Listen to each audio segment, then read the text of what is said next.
밀리터리 사이언스의 신묘한 만남 더 본게임, 오늘도 본진을 향해 곧장 진격해보도록 하겠습니다. 안녕하세요. 저희는 더 본게임의 MSG입니다. 그럼 오늘의 주제 무엇일지 먼저 살펴보도록 하겠습니다.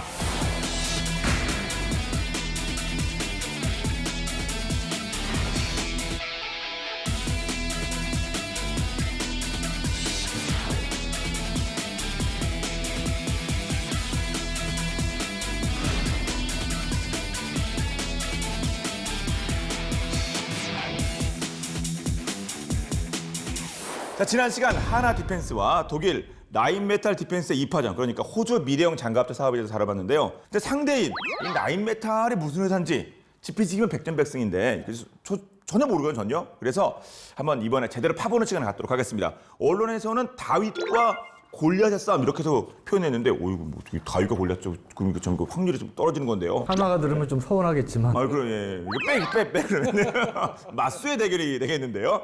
자, 그럼 레드백과 상대가 될 링스를 빚어낸 라인메탈에 대해서 제대로 살펴보도록 하겠습니다. 그럼 이제 그 회사 좀 얼마나 대단한 회사인지 설명해 주시겠어요? 일단은 설립 일자가 1889년. 1800으로 넘어갑니까? 예, 130년 된 회사고요.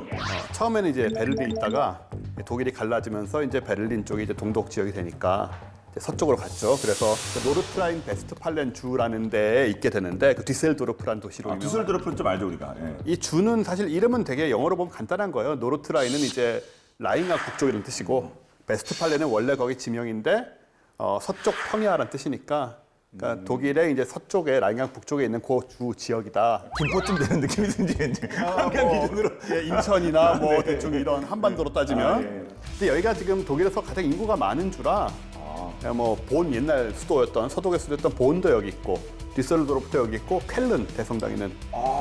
쾰른. 예, 전 놀러 갔던 곳인데. 그렇죠. 게임 쪽 그 1년에 한 번씩 큰 엑스포를 하거든요. 네네네. 쾰른에서. 네, 그 동네인데 여기 디셀도르프에 지금 이제 회사가 있고요.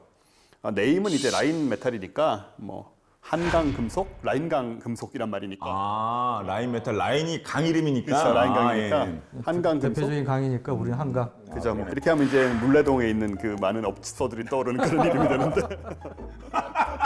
여기서 가깝습니다. 우리 이 집이 매우 가깝습니다. 이 방송이 나간 다음에 몇몇 업체에서 감사 댓글 다는 거 아니에요? 아유, 저희 회사를 소개해 주셔서 고맙습니다. 그 동네 너무 좋아요, 요즘요. 물레동 쪽에. 정말 볼 거 많고. 어쨌든 이 라인 메탈은 원래 전차포 개발 제조로 이제 유명해졌는데, 이후에 2차 세계대전 때 유명했던 MG34 기관총, 또 2차 대전 때 그 나치 독일군의 화포였던 이제 8.8cm 플라크. 이것도 아마 88mm. 88mm. 그리고 그 5호 전차 판터, 그 유명한 판터의 포 7.5cm가 75mm, KWK 42 이런 걸 다 만든 회사다. 특히 라인메탈의 120mm 활강포는 서방 국가의 주력 전차에 장착된 이제 120mm 주포의 표준 같은 그런 것인데, 독일의 레오파르트라고 그러죠. 레오파르트 2 계열하고, 미 육군의 M1A1, 그리고 한국 육군의 K1A1. 요런 데 이제 주포가 라인메탈에 거시거나 라이센스해서 행사하는 제품이다. 이렇게 보시면 되고. 그리고 1997년에 이제 콜벤 슈미트하고 피어브루크라는 이 회사 두 개가 합병을 하게 돼요. 그래서 이제 콜벤 슈미트 피어브루크라는 회사가 되는데, 그래서 이제 자동차 관련 회사가 또 갖고 있게 된 거죠. 그래서 이제 독일의 그 남쪽의 네카르줄름이라는 도시에 본거지를 두고 있고, 피스톤이랑 엔진 관련 부품을 중심으로 자동차 핵심 부품도 생산하고 있는 회사가 바로 라인메탈입니다. 뭐요? 우리 라인메탈은 또. 이러면 안 되죠. 왜냐면 러시아 무기를 한동안 너무 소개를 안 했어요. 그러게요. 그래서 뭐 그러니까 원쌤이 그냥 어디 의지할 때가 좀 필요해서 그냥 미국 말고는 다 우리 쪽에 붙어요 지금. 애정을 줄 때가 필요해서. 진짜 뭐 죄송한 말씀이지만 하나 입장 하나가 좀 그럴지 몰랐는데 거의 넘사벽 같은 존재였어요. 사실은 어떤 이제 기관 무기라든지 뭐 이런 쪽에서 보면, 소화기 같은 경우도 아까 이제 원쌤 얘기하신 MG42 이게 이제 히틀러의 전기톱이라는 별명이 유명하지 않습니까? 우리 전에 이제 본게임에서 얘기했지만 이거를 개량한 MG3를 생산하고 있고요. 근데 MG3는 이제 벨기에의 유명한 총기회사 FM사의 MAG와 함께 이제 서방의 대표적인 다목적 기관총이죠. 그리고 헤클러 앤 코사의 G3 돌격수총 사용국을 중심으로 해가지고 많은 국가에서 이제 라이센스 생산이 지금 되고 있고요. 그리고 이 7.62mm 곱하기 51mm 나토 탄약 그 사용하면서 이 나토 표준인 이 분리식 링크를 또 사용할 수 있다는 게 이제 특징이죠. 또 유명한 총기 회사의 마우저라고 있습니다. 이 마우저는 이제 보통 전투기 기관포 이런 걸 많이 이제 생산하고 그랬는데 1993년에 이제 이 마우저를 또 이 라인메탈이 합병을 해요. 네. 예. 그래서 이 라인메탈 그룹은 스톡홀름이 이제 시프리라고 이 국제 평화 연구소가 있는데 여기서 또 세계 이제 100대 방산 업체들을 선정을 하는데 2011년 벌써 뭐 거의 한 10년 전 얘기긴 하지만 그때 26위로 이제 평가가 됐고 사브가 25위, 텍스트론 그 사이에 끼어 있는 게 바로 라인메탈입니다. 네. 뭐 우리가 규모가 좀 차이가 날 수는 있다고 하더라도 우리 뭐 대한민국의 자랑이 뭐 자동차가 뭐 반도체가 휴대폰이 뭐 다 이렇게 다윗과 골리앗 같은 거는 큰 차이에도 불구하고 다 극복해서 지금의 이런 엄청난 성장을 이뤄낸 거 아니겠습니까? 그럼 우리 하나 디펜스는 순위가 좀 남아 있나요? 하나 디펜스는 최신 버전으로 제가 알아보니까 네. 이 미국에 이제 군사 전문지가 있어요. 디펜스 뉴스라고 있는데 거기도 이제 그 방산업체 세계 방산을 순위를 내는데 작년 기준으로 해서 27위예요. 그러니까 거의 뭐 옛날 뭐 10년 전이긴 하지만 라인메탈 비슷한 그 정도인데 그 이제 작년도에 라인메탈 순위까지는 제가 확인을 미처 못했는데 여하간 이 하나 디펜스가 이제 그런 면에서 보면 뭐 그다지 크게 뭐 뒤지지 않는다. 예, 그렇게 좀 말씀드리고 싶습니다. 그러나 11년도 뭐 다른 기준입니다만 그 기준으로 26위, 우리는 최신판으로 27위. 예, 한번 해볼 만한 느낌도 드네요. 근데 단지 이제 역사가 원체 길다 보니까 네. 또 그 무게를 무시할 수는 없는데 1800부터 시작했는데요. 세계를 되는데 이렇게 돼야 되는 거. 또 전차도 없던 시절부터 있던 회사인데 그러게요. 네. 근데 또 라인메탈이 보면 지금은 이제 전차나 장갑차나 뭐 군함이나 항공기 등의 장갑 제품이 전문이거든요. 그러니까 예. 라인메탈 장갑이 얼마나 강한지를 증명하는 사례가 있는데 2011년에 러시아 국방부가 자국군의 기관 부대를 무장하기 위해서 이제 경장갑 제품을 독일의 라인메탈에다가 주문을 하게 되는 거예요. 아, 러시아가 독일이에요? 근데 네, 참 수치스러운 일이죠, 제 입장에서는. 그리고 예전 사실 좀 이렇게 좀 격하게 말씀드리면 뭐 군홧발의 지팔핀 뭐 그런 예전에 그 2차 대전 생각하면 독일의 궤도에 지팔핀 그런 느낌이 드는 러시아인데 독일 독서 전쟁 때 사실 엄청나게 많은 예. 소련 사람들이 죽었어요. 그러니까요. 그런데 뭐 세월이 지나다 보니까 그것도 그렇죠. 또 옛날 얘기만 할 수 있는 건 아니니까요. 예. 성능을 이제 생각을 하다 보면 그때 이제 보도에 따르면은 러시아 국방부가 국내 군수업체의 장갑 제품을 이용하는 것을 완전히 거부하는 건 아니지만 독일 제품에 견줄 만한 국산품이 없다라고 얘기를 할 정도로 네. 이제 인정을 받은 거죠. 그러네. 확실히 그 만만치 않은 상대임은 분명한 것 같습니다. 세계적 규모나 역사나 그동안 일어났던 그 업적들을 보더라도요. 네. 원래 보병전투 장갑차, 이 장갑차와 보병전투 장갑차가 다르잖아요. 우리 이게 전에도 뭐 다르지 얘기했지만 장갑차는 단순히 병력만 수송하는 거 위주. 그러다 보니까 이 화기가 기관총 정도의 이제 약한 화력을 갖고 있는데 보병전투 장갑차는 병력 수송 외에 어느 정도 전투를 할 수 있게끔. 그래서 이제 기관총부터 구형이 큰 기관포, 그다음에 경우에 따라 대전차 미사일까지 장착하는 이런 건데 원래 이제 구소련이 BMP 계열 보병전투 장갑차로 유명하죠. 근데 그 서방 세계에서는 이제 독일의 마더, 우리가 이제 마르더라고도 표현하는데 이게 이제 거의 원조 비슷한 이제 그런 존재였는데 이걸 이제 개량하는 사업 푸마라는 이 또 보병전투 장갑차가 있습니다. 이게 이제 모두 이 라인메탈에 참여를 했었고요.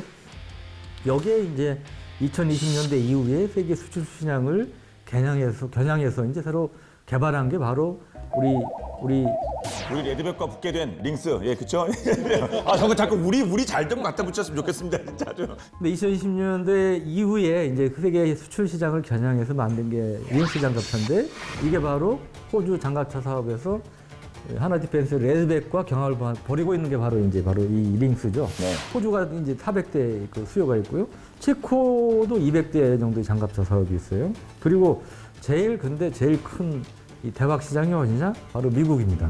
미국은 M2 브래들리 보병전투 장갑차를 운영하고 있는데 이게 벌써 80년대 이후부터 등장한 거다 보니까 이걸 한번 확 바꿔야 될 타이밍이 됐어요. 그래서 미국도 이제 그 새로운 차원의 신형 장갑차를 도입해야 되는데 그게 이제 이 브래들리 대체할 수요가 무려 한 4,000대 이상이 된 거죠. 그래서 물론 그 하나 디펜스 레드백도 미국 시장을 노리고 있지만 당연히 링스도 이제 미국 시장을 겨냥하고 있는 게 있고요. 근데 이제 보면 독일이 원래 이제 장갑차나 전차를 잘 만드는데 이 푸마 보병 전투 장갑차의 경우는 평이 전반적으로 안 좋아요. 그래서 그래요? 네, 뭐 문제투성이라는 이런 후평도 있는데 또 이제 가격도 비싸고 이래서 이제 입찰에 참여하기 힘든 상황이었고 이제 그러다 보니까 이거를 수출 경쟁이 있게 개량하기 위해서 이제 만든 것이다 이거죠. 비용을 이제 좀 가격을 낮추면서 이제 아예 새로 개발한 게 이제 링스라는 거고 대신에 이제 비용을 개발비를 줄이려면 어떤 방법이 있습니까? 기존 거를 활용하면 좀 비용이 절감되겠죠. 그러니까 기존 부품을 많이 활용하는 쪽으로 이제 하고 있고 예를 들면 MBC라고 그러죠. 우리 이제 화학, 생물학, 방사능에 대한 이런 거에 대한 장비는 이 같은 라인메탈사의 복서라고 불리는 차량 장갑차가 있는데 이것도 잘생겼어요. 제가 최애 장갑차 중에 하나인데 여간 이게 이제 같은 걸 활용을 했고 또 캐터필러, 무한궤도의 경우는 우리 K9과 경합을 벌이다가 지금은 이제 완전히 K9에 비해서 아주 초라한 존재가 돼버렸지만 펜자하우비츠 2000, 이 세계에서 가장 강력한 자주포에 쓰이고 있는 무한궤도를 갖다가 달았다고 그럽니다. 그리고 전자장비나 이런 것도 이제 모듈화해서 이 확장성을 좀 이제 늘렸다고 그러고요.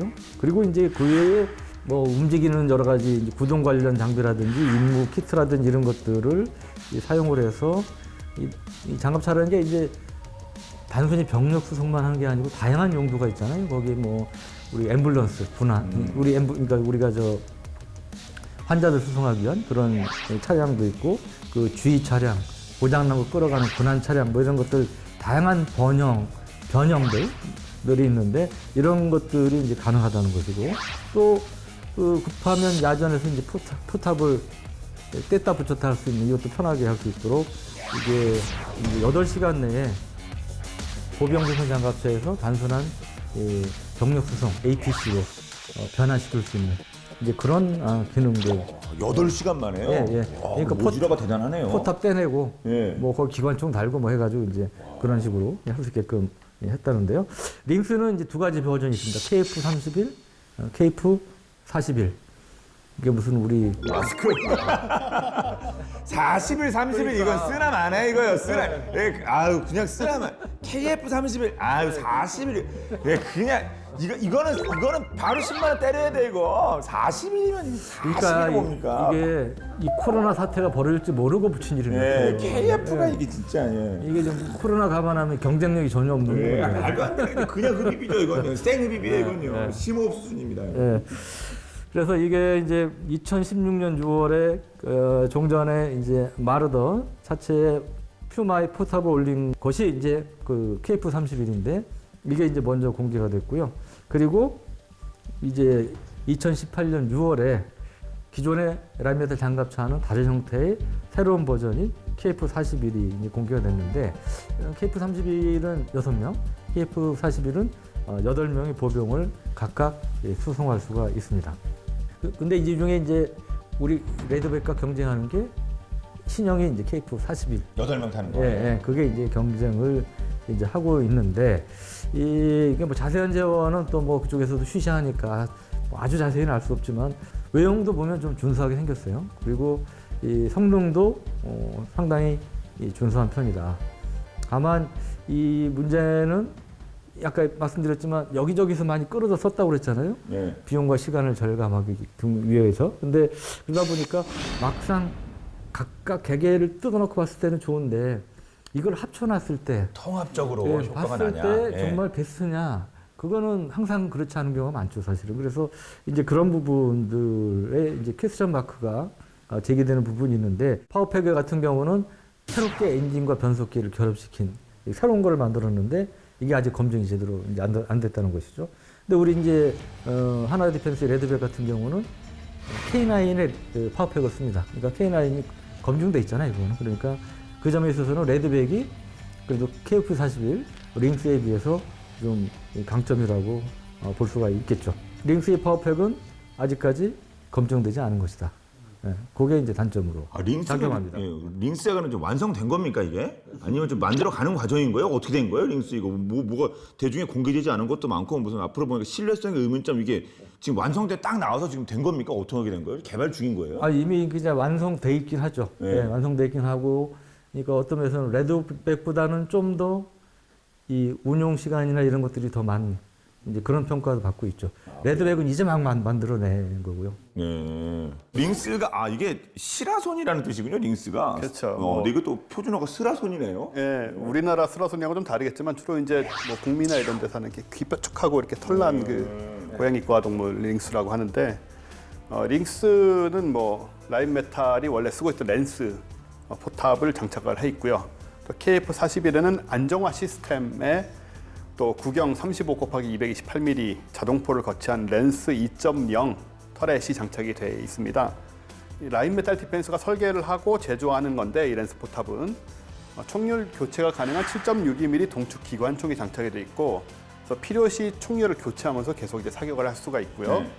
또 총률을 교체하기 위한 방호 차량 없이도 이제 장갑차 내부에서 사격을 이어갈 수 있는 그런 시스템이 총률을 교체하려고 나가서 뭐 총 맞고 이러면 안 되니까 이제 옆에 방호 차량이 필요한데 그런 게 필요 없는 시스템이라고 해요. 또 렌스 포탑에는 장거리 교전을 위한 다목적 유도 미사일 스파이크 2기용 발사기도 탑재가 돼 있고, 근데 이 안정화 시스템이 굉장히 정밀하다고 해요. 그래서 정지했을 때는 당연하고 이동 중일 때도 3,000m, 그러니까 3km 떨어진 목표물에 포탄을 명령시킬 수가 있다. 대단하네요. 장갑차인데 굉장한 수준이죠. 주 무장인 35mm 보탄 오토캐논 이게 주 무장인데 요거는 이제 위로 45도 아래로 10도까지 발사각을 갖고 있고 기존의 이제 같은 급의 동급 기관포보다 제어하기 쉽고 분당 200발의 연사 속도를 자랑한다. 그럼 초당 3발이 넘는 거네요. 이론적으로는. 그렇죠. 35mm 포를 분당 200발을 쏠 수 있다는 굉장히 얘기니까. 빠른 거죠, 사실. 굉장히 빠른 거죠. 30%는. 예. 그리고 이제 탄도 및 지뢰 방어 패키지 설치할 수 있고, 그리고 능동 방어 장치 APS라고 하는 그것도 이제 장착 가능하고, 렌스 2.0 포탑하고 그 생존성 패키지를 장착 시에는 IFV 전체 중량이 44톤이 되고요. 또 출력대 중량비가 톤당 26마력이 되고 예비 탑재량은 6톤. 12명 아까 말씀하신 대로 12명 태우고 시속 70km로 달릴 수 있다. 네. 이렇게 돼 있죠. 말씀 들어보니까 아주 그냥 그 성능이 뛰어난 그런 뭐 장갑차인 것은 분명한 것 같습니다. 라인메탈 장갑차는 130mm 주포를 장착한 전차 훈련 동영상을 공개하면서 업계 주목을 받고 있다고 하는데 그런 장점이 있으면 당연히 또 안타까운 또 좀 부족한 부분들도 생길 거 아니겠습니까? 그렇죠. 뭐 크고 무겁다는 거죠, 문제는. 네. 호주 외에도 하여튼 뭐 이렇게 잘 만들어 놨으니까 지금 열심히 지금 영업하고 다니겠죠?